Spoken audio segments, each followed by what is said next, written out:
Assalamualaikum warahmatullahi wabarakatuh. Salam sejahtera bagi kita semua. Perkenalkan, saya Samsul Bahri, dosen pada jurusan Pendidikan Fisika Universitas Musamus Merauke. Pada kesempatan ini, saya akan memaparkan salah satu mata kuliah yang saya ampu, yaitu mata kuliah metodologi penelitian. Pemaparan kuliah ini meliputi tentang bagaimana saya melakukan delivery atau penyampaian materi kuliah, bagaimana interaction atau interaksi di dalam perkuliahan, dan asesmen atau penilaian yang dilakukan di dalam perkuliahan ini. Tujuan pemaparan mata kuliah ini adalah sebagai salah satu bentuk unjuk kerja pelaksanaan Tridharma pada bidang pendidikan dan pengajaran. Metodologi penelitian merupakan mata kuliah yang sangat penting bagi mahasiswa khususnya jurusan pendidikan fisika. Mata kuliah ini bertujuan untuk membekali mahasiswa dengan keterampilan dan pengetahuan yang diperlukan untuk merancang, melaksanakan, dan untuk melakukan evaluasi terhadap penelitian ilmiah.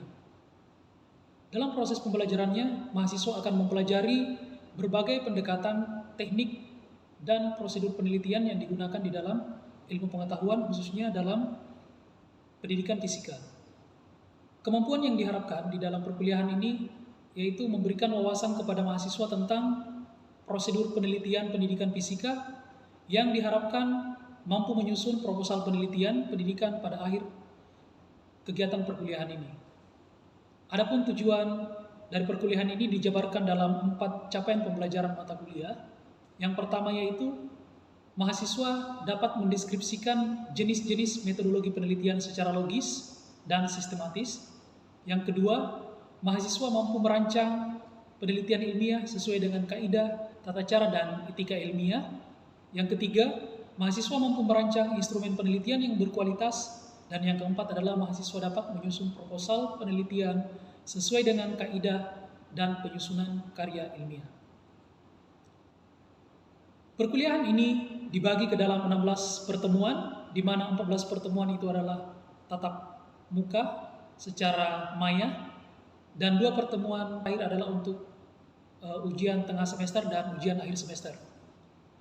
Adapun materi pokok dalam perkuliahan ini adalah menyangkut metode penelitian, diantaranya penelitian kuantitatif, kualitatif, eksperimen, PTK, dan R&D. Kemudian bagaimana menyusun proposal dimulai dari pengembangan latar belakang, populasi, sampel, variabel, pengembangan instrumen dan analisisnya, kemudian analisis data, dan penarikan kesimpulan penelitian. Keseluruhan materi perkuliahan untuk mata kuliah ini disajikan di dalam bentuk materi PDF, PowerPoint, dan video pembelajaran yang dapat diakses oleh mahasiswa secara bebas melalui platform e-learning sistem pembelajaran terpadu atau SIPANTER yang sudah saya kembangkan. Sistem perkuliahan dalam mata kuliah ini adalah perkuliahan secara online atau tatap muka maya yang dilakukan dengan menggunakan Learning Management System atau LMS yang bernama SIPANTER. Dalam perkuliahan ini, saya menggunakan berbagai model dan metode dalam pembelajaran. Adapun pendekatan pembelajaran yang digunakan dalam perkuliahan ini berpusat pada mahasiswa, sehingga terjadi interaksi yang baik di dalam kelas, baik antara dosen dengan mahasiswa maupun antara mahasiswa dengan mahasiswa. Model perkuliahan yang digunakan dalam mata kuliah ini adalah project based learning, problem based learning, dan cooperative learning dengan menggunakan metode ceramah, presentasi, diskusi, dan tanya jawab. Metode penilaian meliputi kehadiran siswa di kelas, tugas-tugas, aktivitas selama pembelajaran seperti diskusi, tanya jawab, kemudian UTS, dan ujian akhir semester. Bentuk penugasan mahasiswa itu dapat berupa tugas individu ataupun tugas kelompok. Nah, untuk tugas akhirnya yaitu menyusun proposal penelitian. Semua tugas-tugas yang dibuat oleh mahasiswa dipresentasikan dan dilakukan penilaian pada setiap pertemuan atau tatap muka dengan bobot yang telah ditentukan. Untuk setiap bobot penilaian, pada setiap aspek penilaian, ini disesuaikan dengan kesepakatan antara mahasiswa dengan dosen pada saat awal perkuliahan atau pada saat melakukan kontrak perkuliahan.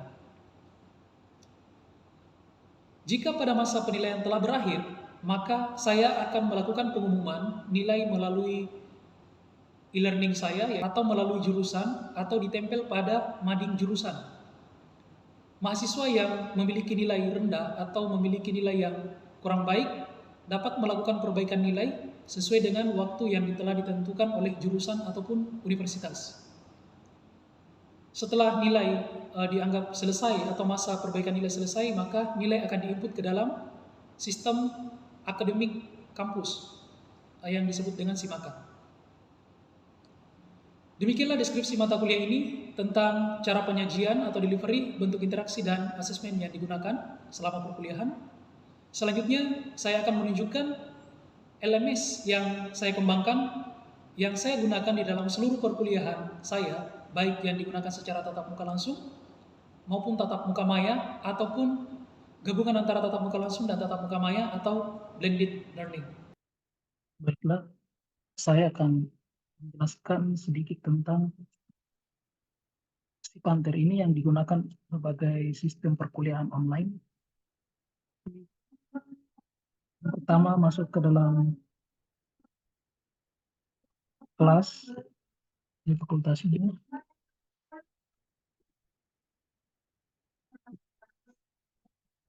Jadi dalam sistem pembelajaran ini, di sini dilengkapi beberapa fitur yang bisa menghubungkan antara dosen dan mahasiswa maupun mahasiswa dan mahasiswa.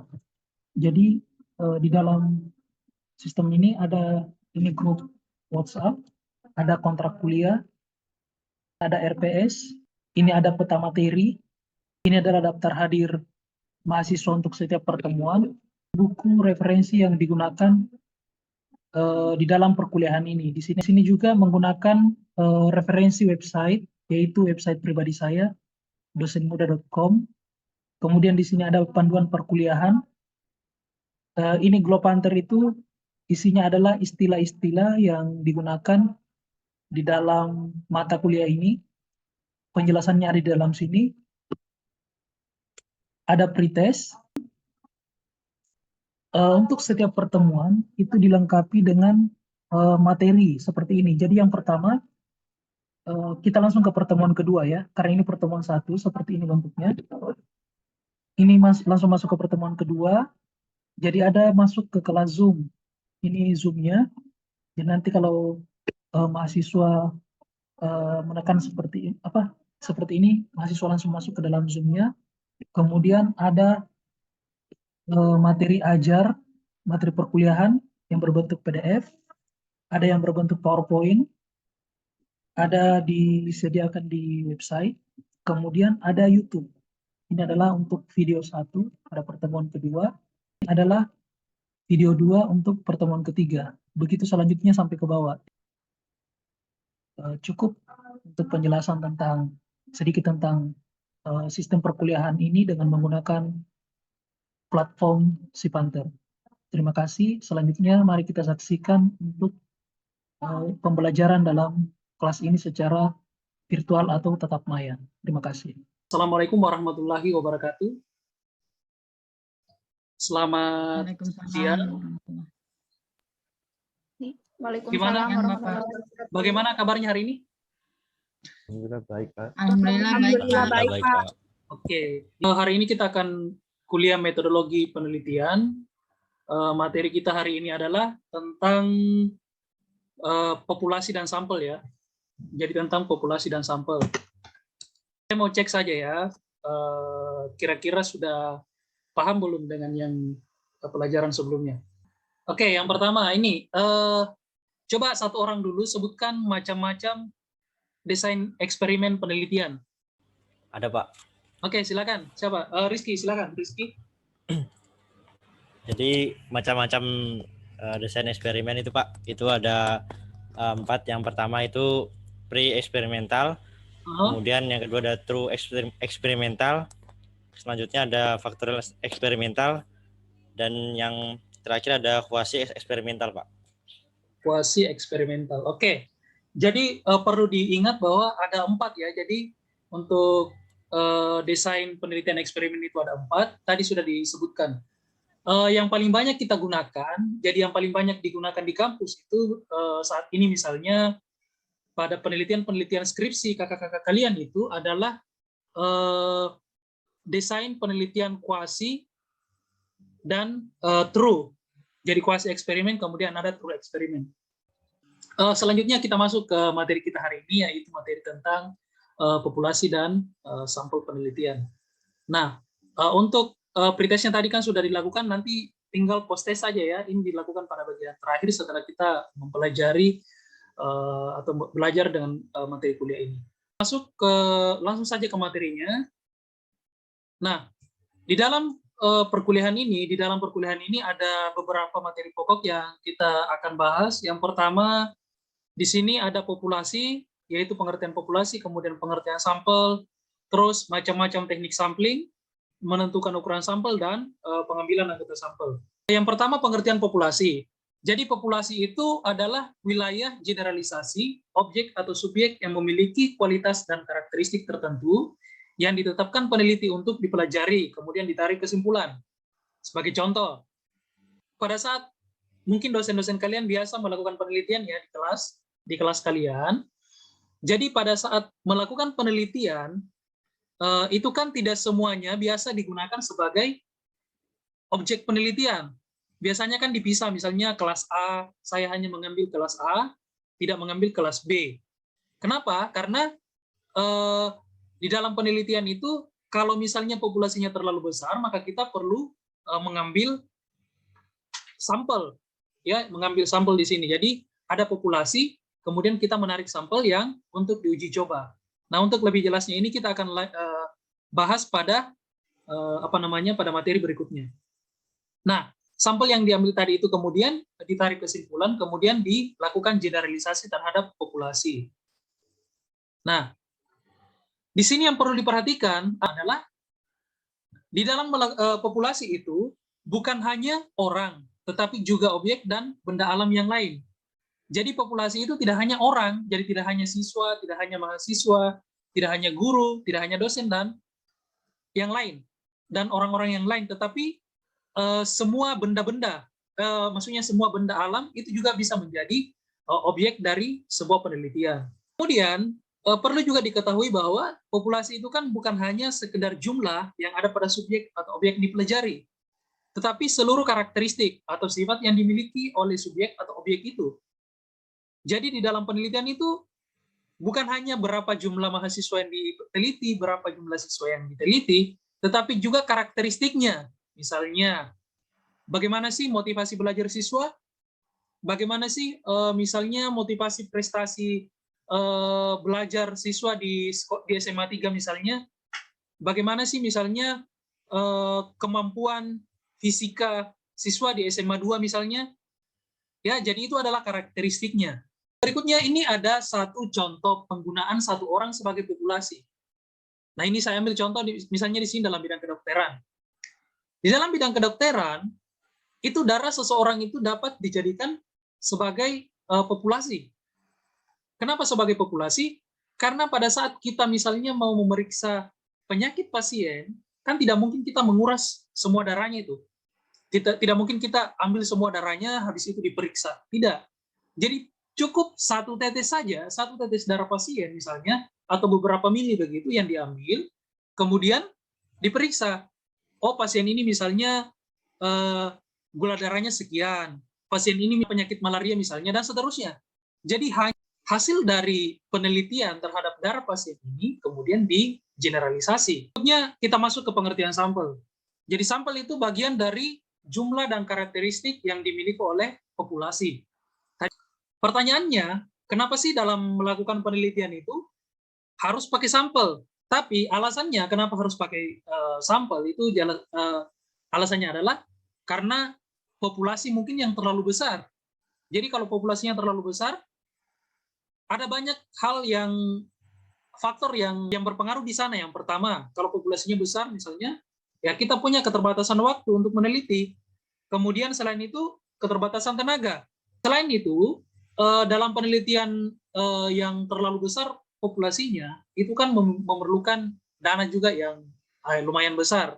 Ada banyak di sini, misalnya dana yang digunakan untuk biaya akomodasi, kemudian misalnya pengadaan alat tulis dan seterusnya. Berikutnya adalah kesimpulan dari sebuah atau suatu sampel itu, kelompok sampel yang kita ambil itu diberlakukan kepada seluruh populasi. Kemudian di sini ada pertanyaan, bagaimana misalnya jika sampel yang ditarik itu tidak representatif? Nah, sebuah sampel atau suatu kelompok sampel yang tidak representatif itu diibaratkan ada orang buta yang disuruh menyimpulkan karakteristik gajah. Jadi orang buta disuruh menyimpulkan apa sih gajah itu? Nah, sekarang yang pertama, seorang orang buta itu misalnya memegang telinganya. Jadi ketika orang buta ini disuruh menyimpulkan tentang gajah, maka dia bilang bahwa gajah itu seperti kipas. Kenapa? Karena telinganya gajah yang dipegang. Jadi mungkin pada saat dia meraba, telinga itu agak lebar begitu seperti kipas. Mungkin di kipas-kipas begini. Jadi di situ dia menyimpulkan telinga itu gajah itu seperti kipas.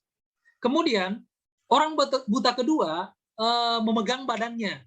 Nah, orang kedua itu meraba-raba badannya seperti ini. Oh, ternyata dia menyimpulkan bahwa gajah itu seperti tembok. Kenapa? Karena ketika dia memegang mungkin badan gajah itu, ya dia raba begini mungkin terasa kasar dan mungkin terasa kokoh begitu. Pada saat didorong misalnya, akhirnya dia menyimpulkan bahwa gajah itu seperti tembok besar begitu. Kemudian ada lagi orang buta yang satu, dia memegang ekornya. Nah, satu orang memegang ekornya. Apa yang dia simpulkan? Ternyata dia menyimpulkan bahwa gajah itu seperti seutas tali. Jadi orang buta tadi memegang ekor, mungkin dia pegang-pegang seperti ini, dia tarik, mungkin dikasih goyang-goyang, oh ternyata seperti tali. Nah, apa yang terjadi? Jadi efek dari pemilihan sampel yang tidak representatif itu ibarat 3 orang buta tadi. Jadi mengambil kesimpulan yang salah dari populasi dan sampel. Mungkin ada yang mau ditanyakan? Atia, Pak. Atia, silakan Atia. Saya mau tanya, Pak, berapakah minimal jumlah sampel yang ideal dalam suatu penelitian? Jadi pertanyaannya berbicara tentang ukuran sampel. Jadi apa itu ukuran sampel dulu? Ukuran sampel itu jumlah anggota sampel. Jadi jumlah anggota sampel dari sebuah populasi. Semakin besar jumlah sampel, maka peluang kesalahan generalisasi semakin kecil. Ya. Jadi misalnya saya dalam satu kelas di fisika, ya, saya mengajar satu kelas itu 30 mahasiswa. Dari 30 mahasiswa, 29 orang saya tes dengan menggunakan misalnya instrumen tes fisika dasar 1. Setelah saya tes, ternyata 29 orang ini mendapatkan nilai misalnya baik semua, rata-rata baik ya. Maka saya bisa melakukan generalisasi bahwa kategori nilai mahasiswa jurusan pendidikan fisika pada mata kuliah fisika dasar 1 itu rata-rata baik. Nah, kesimpulan ini sebenarnya kesimpulannya bisa dibilang keakuratannya sangat tinggi. Kenapa? Karena 29 dari 30. Ya, sebaliknya.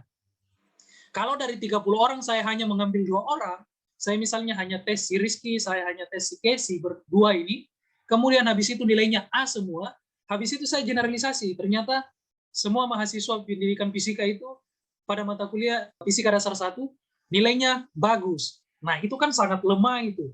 Itu kan tingkat kepercayaannya sangat rendah. Kenapa? Karena masa hanya tes 2 orang, kemudian digeneralisasi ke 30 orang. Jadi kan tidak bisa.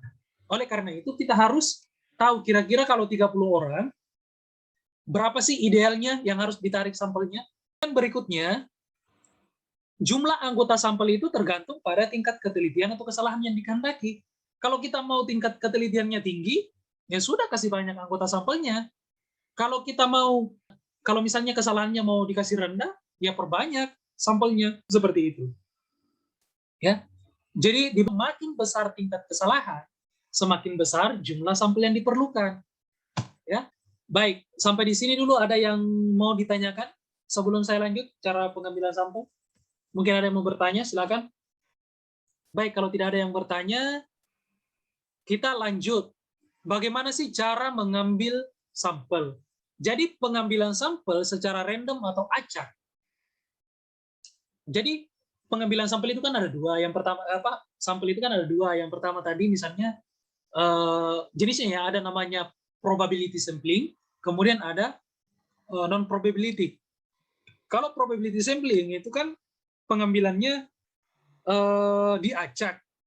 Kemudian seluruh anggota populasi itu kan memiliki kesempatan yang sama untuk dipilih, memiliki peluang yang sama untuk dipilih.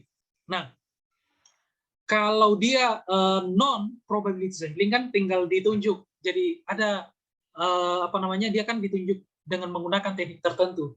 Jadi ada dengan pertimbangan misalnya. Nah, sekarang yang saya mau bahas di sini adalah bagaimana cara pengambilan sampel untuk yang probability sampling. Ya, jadi untuk pengambilan sampel secara random atau acak itu dapat menggunakan bilangan random. Bilangan random, kemudian bisa menggunakan komputer, undian. Kalau bilangan random atau komputer itu misalnya di televisi. Kalau kalian pernah melihat undian misalnya undian bank, misalnya ada sebuah bank yang lagi ulang tahun, siapa kira-kira pemenangnya? Itu kan diundi pakai komputer, atau misalnya menggunakan angka-angka yang di dalam box atau begitu kemudian dicabut. Itu juga sebenarnya termasuk undian, ya. Nah, di sini ada ini undian dulu ya. Jadi undian setiap anggota populasi itu diberi nomor sesuai jumlah anggota populasi. Jadi misalnya kita mau meneliti 30 orang, maka kita mengambil nomor 1 sampai 30. Jadi misalnya si Rizky itu nomor 1, si Casey misalnya nomor 2, Devi misalnya nomor 3, dan seterusnya. Ya. Setiap anggota populasi memiliki peluang untuk terpilih sebagai anggota sampel. Ya. Jadi setiap anggota populasi kan punya peluang, kan ini kan di lot atau dicabut. Di lot atau dicabut langsung begini ya, dicabut. Nah, kita kan pada saat dicabut itu kan kita langsung ambil begitu. Nah, nanti mereka punya peluang yang sama untuk diambil, ya. Jika populasinya 1000, maka peluang setiap anggota populasi untuk terpilih adalah 1/1000. Jika satu nomor telah keluar, maka nomor tersebut harus dikembalikan lagi agar peluang keluarnya nomor lain tetap sama, yaitu 1 sampai 1000. Nah, ini kadang-kadang yang disepelekan ini. Jadi misalnya ada 30 siswa. Satu siswa kita cabut, setelah namanya keluar, kita tidak masukkan lagi. Akhirnya peluang keluarnya yang 29 orang itu adalah 1/29. Kita lot lagi, keluar lagi 1. Tidak dikembalikan. Berarti peluangnya adalah 1/28. Dan seterusnya. Yang harusnya terjadi adalah 1/30. Jadi begitu kita lot, keluar, 1 masukkan lagi. Jadi peluangnya sama. Jadi kalau populasinya 1000, berarti peluangnya tetap 1000. 1/1000. Keluar lagi si A, masukkan lagi. Oke, 1/1000 lagi. Keluar si Z, masukkan lagi. Berarti peluangnya tetap 1/1000. Dan seterusnya. Pertanyaannya, bagaimana jika nomor yang sudah keluar itu adalah keluar lagi namanya? Ya sudah, berarti masukkan saja. Artinya kita anggap bahwa nomor ini adalah nomor tidak sah. Jadi misalnya si A sudah keluar, terus kita lot, keluar lagi namanya. Ya sudah, masukkan lagi. Kita lot lagi, mungkin yang lain yang keluar. Kalau keluar lagi gimana? Ya masukkan lagi. Ya seperti itu. Saya kira seperti itu. Kalau ada pertanyaan, saya berikan kesempatan. Baik, kalau tidak ada yang mau bertanya, mungkin satu orang ya dari perkuliahan kita tadi. Kalau tadi sudah beberapa pertanyaan yang sudah dijawab ya. Siapa tadi pertanyaan? Casey dan Juika ya. Bagaimana pertanyaan tadi, sudah terjawab? Sudah, Bapak. Sudah ya, baik. Bapak, Ya. berarti yang kalau misalnya nomor nama aku yang keluar sampai banyak kali itu tidak ada batasan, atau misalnya sampai 5 kali keluar sudah cukup? Jadi sebenarnya tidak ada batasan. Jadi itu namanya setelah keluar dimasukkan lagi. Tujuannya adalah supaya peluang yang sama ya. Keluarnya yang lain itu memiliki peluang yang sama. Jadi tetap 1/30 begitu. Kalau misalnya keluar namaku lagi sampai 5 kali, tidak apa-apa. Kan tetap dianggap tidak sah. Jadi misalnya keluar lagi, Juika lagi keluar, tidak sah. ini lagi, undi lagi, keluar lagi yang lain. Kenapa? Supaya peluangnya sama. Kan kalau misalnya tinggal 3 nama di dalam, kalau kita mau cabut begini kan, ya peluangnya kan sangat besar itu untuk didapat itu. Kan begitu. Jadi supaya adil, ya tetap kasih masuk lagi, supaya sama-sama punya peluang 1/30.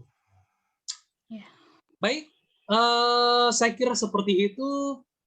Sebelum kita masuk ke bagian refleksi, bagian post test, saya berikan waktu mungkin ya satu orang ada yang mau menyimpulkan, satu orang simpulkan kira-kira dari kita punya pembahasan ini dari awal sampai terakhir, kira-kira seperti apa? Ada yang bisa menarik kesimpulan begitu, kesimpulan besarnya lah, supaya kita semua bisa paham kira-kira apa yang bisa ditarik.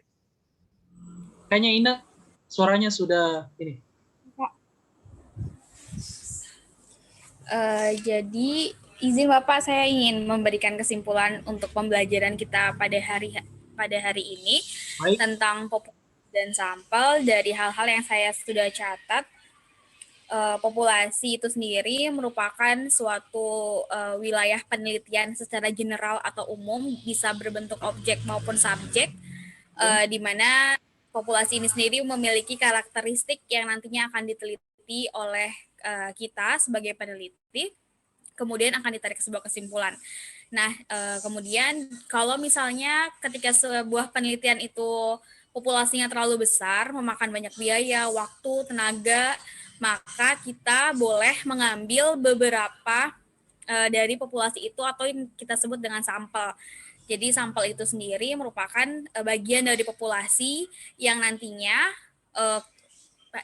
sampel yang kita ambil ini bisa menggeneralisir untuk seluruh populasi penelitian kita gitu. Jadi syarat utama dari sampel itu harus memiliki karakteristik yang mewakili seluruh populasi. Demikian Pak kesimpulan yang saya bisa tarik dari pembelajaran kita pada hari ini. Baik, terima kasih untuk Ine. Sudah cukup ya, ini sudah cukup sekali nih dari awal sudah merangkum apa yang kita kuliahkan hari ini. Kemudian saya harap yang lain juga, saya harap ini bisa ini atau yang lain juga semua bisa share ya di dalam forum yang disiapkan di sini di bagian awal perkuliahan ini, di bagian atasnya ya. Nanti kita bisa share di situ. Ini karena waktu kita sudah mau selesai, jadi jangan lupa setelah ini ada post test ya, ini masih ada post testnya, lanjutan dari pretest tadi. Jadi post test ini kita mau melihat sejauh mana pemahamannya. Saya mau lihat sejauh mana pemahaman dari perkuliahan ini. Jadi ada post test ini ya. Post testnya nanti ini sekitar, ini hanya 10 menit, nanti diisi saja setelah perkuliahan ini berakhir, ada post test. Kemudian ingat, ini ada tugasnya. Kemudian selanjutnya di sini juga ada beberapa yang perlu diperhatikan. Di sini ada bahan ajar, ada presentasi, kemudian di sini juga ada video pembelajaran untuk pengayaan begitu. Silakan dipelajari, dan saya kira perkuliahan kita hari ini sudah cukup. Sekian dan terima kasih. Assalamualaikum warahmatullahi wabarakatuh. Selamat sore. Selamat sore Bapak. Terima kasih Pak. Terima kasih Bapak. Demikianlah deskripsi singkat tentang mata kuliah ini serta gambarannya dalam proses perkuliahan yang saya lakukan sebagai dosen, khususnya pada mata kuliah metodologi penelitian. Semoga apa yang saya sampaikan dapat memberikan manfaat. Terima kasih. Assalamualaikum warahmatullahi wabarakatuh.